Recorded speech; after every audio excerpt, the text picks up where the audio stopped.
If a man or woman had a bright spot on his skin, the priest was to examine it, or had bright spots on his skin, the priest was to examine them. If the spots were dull white, then it was simply a rash and the person was to be declared ritualistically pure. If a man's hair had fallen from his scalp or forehead without any blemish, he was to be declared ritualistically pure. However, if there was a reddish white sore on his bald scalp or forehead, he was to be examined. Should the priest find the man had a reddish white swelling on his bald scalp or forehead, the man was to be declared ritualistically impure with Gevurah. Leviticus 13:45 through 46 states that everyone who has Gevurah sores is to wear torn clothes and unbound hair, cover his upper lip, and cry, "Ritualist," or "Unclean, unclean." As long as he had sores, he will be ritualistically impure. Since he is ritualistically impure, he must live in isolation. He must live outside the camp.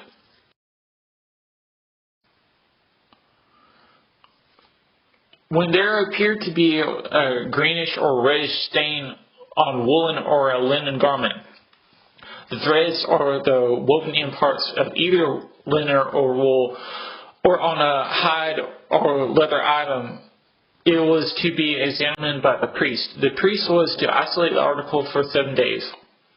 On the 7th day, the priest was to re-examine the stain. If the stain had spread on the garment, threads, woven-in parts, or leather, the priest was to declare it ritualistically impure with an infection of contagious Gevurah. The garment, threads, woven-in parts, or of either wool or linen, or the leather item was to be burned up completely.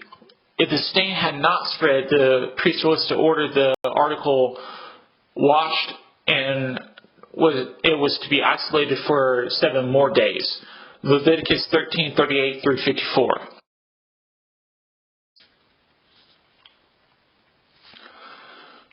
When 4 men with Gevurah entered the camp of Aram, they found it to be abandoned. The evening before, the Arameans heard the sound of chariots and horses and fled, believing that King Jehoram had hired Egyptian and Hittite mercenaries.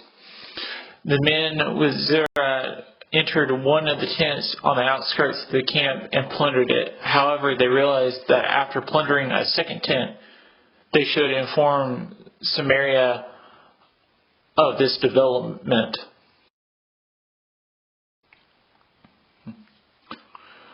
Upon informing the gatekeepers of the city, Jehoram was informed that the enemy camp seemed to have been abandoned.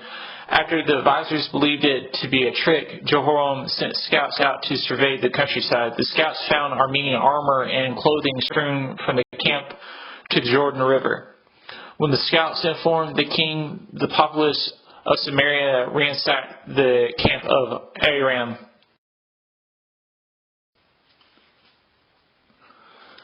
This permitted them to sell 6 quarts of fine flour and half a bushel of barley for $6.26 each. The servant who had challenged the revelation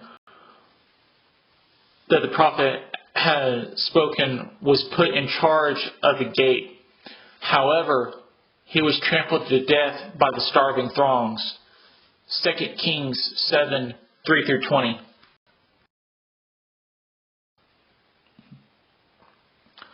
After Yeshua had come down from the hill, large crowds followed him. Then a man afflicted with Gevurah came, kneeled down in front of him, and said, "Sir, if you are willing, you can make me clean." Yeshua reached out his hand, touched him, and said, "I am willing, be cleansed."